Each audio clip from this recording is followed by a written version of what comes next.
Well, to say that I am surprised would be an understatement. The summit between Donald Trump and Kim Jong-un actually happened, and he didn't fuck it up. So this was historic. He met with Kim Jong-un, and thankfully, he didn't do one of those stupidly aggressive handshakes that he usually does. I mean, it was kind of long and awkward, but nonetheless, things seemed to go relatively well, and it seemed as if they were getting along. I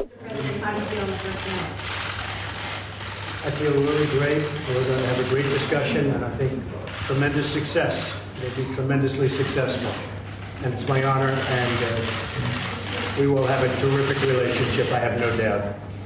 우리는 아주 굉장히 성공할 걸로 믿습니다. 그리고 아주 만나게 돼서 굉장히 영광스럽게 생각합니다.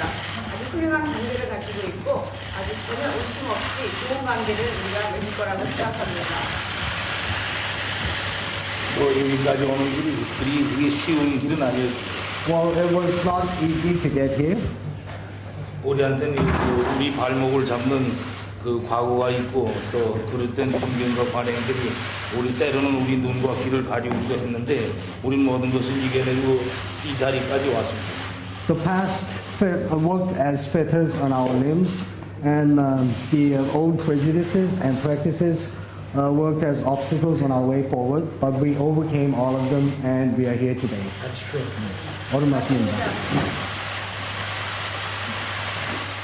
So, I think that overall, this is a really good thing. This is a huge step in the right direction. Will this actually ensure that there's lasting peace between North Korea and South Korea and North Korea and the United States?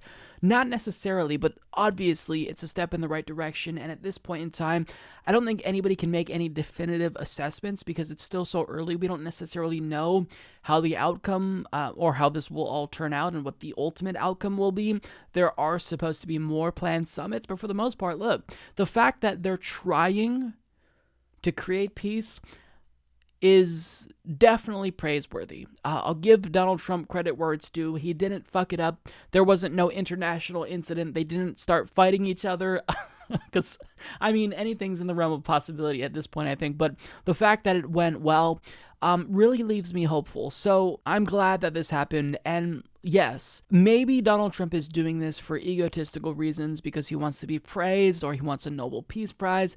Maybe he's doing this to sell real estate to Pyongyang. Maybe he's getting more credit than he deserves since South Korean Prime Minister Moon Jae-in is really the one who's doing everything he can to make all this possible. And maybe Dennis Rodman is the one who really pushed Donald Trump or Kim Jong-un to come to the table. I'm not necessarily sure, but nonetheless, this is a great thing to see. And if you care about peace, then this is absolutely something that we should all celebrate.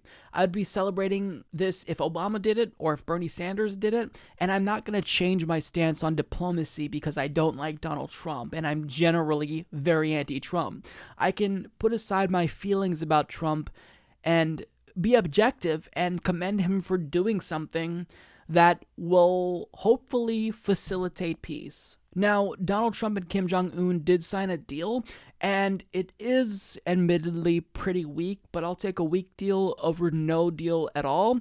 But let's go ahead and look at some of the details, because I do still think it's an accomplishment worth celebrating. So, as Bloomberg explains, President Donald Trump sold his nuclear agreement with North Korea on Tuesday as different from and better than any that's gone before. Measured against previous deals, though, the two-page document had similar language and was distinct mainly for being vague. The statement Trump signed with North Korean leader Kim Jong-un committed them both to the complete denuclearization of the Korean Peninsula, as well as to a new relationship, a peace regime, and security guarantees, none of which were defined. The omission of the words verifiable and irreversible from the phrasing on denuclearization suggested North Korean resistance to Trump's requests. If North Korea were genuinely interested in denuclearizing, none of these maneuvers would be necessary, said Adam Mount, senior fellow at the Federation of American Scientists. That matters because North Korea has pledged to denuclearize the Korean Peninsula, Korea in virtually all agreements since 1992, but implementation has broken down due to a lack of consensus on what that means. Pyongyang has since pulled out of the Nuclear Non-Proliferation Treaty, built a complete nuclear fuel cycle, assembled an arsenal of nuclear weapons, and developed the missiles to fire them. Previous U.S.-North Korea agreements ultimately failed despite being more concrete and demanding of Pyongyang than the one Trump and Kim signed. Those include the 1994 Agreed Framework negotiated during the Clinton administration, which Trump specifically attacked during a post-summit press conference on Tuesday. He described it as a failure that got nothing at a cost of $3 billion in giveaways. Trump said verification processes had been discussed at the summit and that Kim understood it would involve accepting large numbers of the U.S. and international personnel. Other commitments also didn't make it into the text, he said, including his own plan to halt war games with South Korea. He said Kim told him he had just destroyed a missile engine testing site. So there's a couple of takeaways. First of all is that this deal is obviously weaker than something like the Iran nuclear deal. It's weaker than previous agreements we signed with North Korea, and it's certainly weaker than the deal Donald Trump just tore up, claiming it was too weak and that the United States was being taken advantage of. So, that's a little bit ironic there.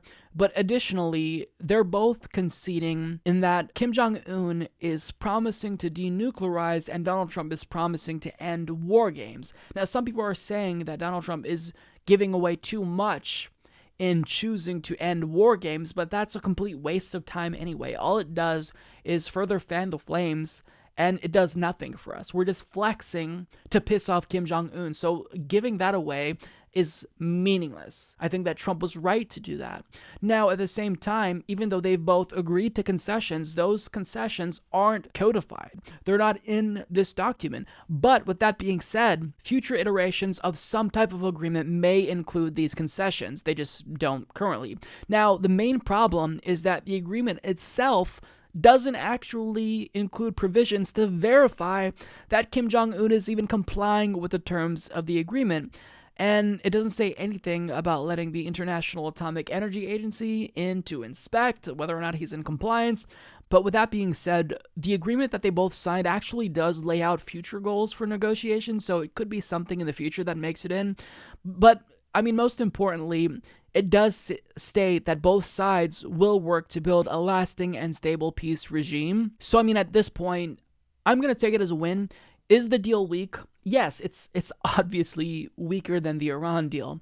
But I think that the mere fact that they're not going to exchange threats every other week is a huge step in the right direction. The goal is peace, and if this gets them to just stop threatening each other, then, it's a step in the right direction. It may not be perfect, but, I'll take what we can get. It's certainly better than Donald Trump basically threatening fire and fury. I forget the exact language they used when referring to Kim Jong-un, but, he's alluded to nuking them multiple times. The fact that he even signed this deal and that it states explicitly that they both agreed to lasting peace, I think that that's really important. Will Trump change his mind in a few days and rip up the deal? It's entirely possible, but for the most part, credit where it's due. I think Donald Trump did something good here. I think that it's difficult for liberals to admit that, but we really have to stop being hacks and playing for our team and only rooting for our team. If Donald Trump is going to stop threatening Kim Jong-un over Twitter, I will take it. So look, at this point, the details are just still really early. Anyone who is truly claiming to know whether or not this is a failure can't really say that, because this is just the start of negotiations. It was one of more planned summits, so we don't know if this will go anywhere. It still could all fall through. We don't know, and that's the point. But for the most part, the fact that they're trying, the effort is commendable in my opinion. So we do need to wait and see what happens after they meet in the future and how the negotiations and a final bilateral agreement pans out. But I think that for now, this is a gigantic step in the right direction, and I certainly am thankful that the summit occurred. When Donald Trump has warmongers like John Bolton and Mike Pompeo in his ear, the fact that he's even considering diplomacy, knowing how gullible and easily influenced he is it's good. This is good. This is a step in the right direction. So if you favor peace, then you should join me in rooting Donald Trump and Kim Jong-un on here. Now, does this mean that the president is legitimizing a dictatorship? Of course it doesn't. Look, there's a lot of dictatorships that we are allied with, Saudi Arabia being one of them, and Kim Jong-un is a terrible person. But if we invade them, that's not going to solve anything. We always only make matters worse.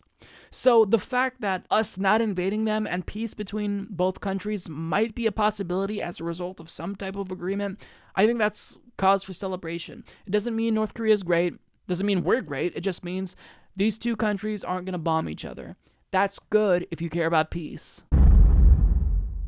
Support this podcast by becoming a patron at patreon.com/Humanist Report.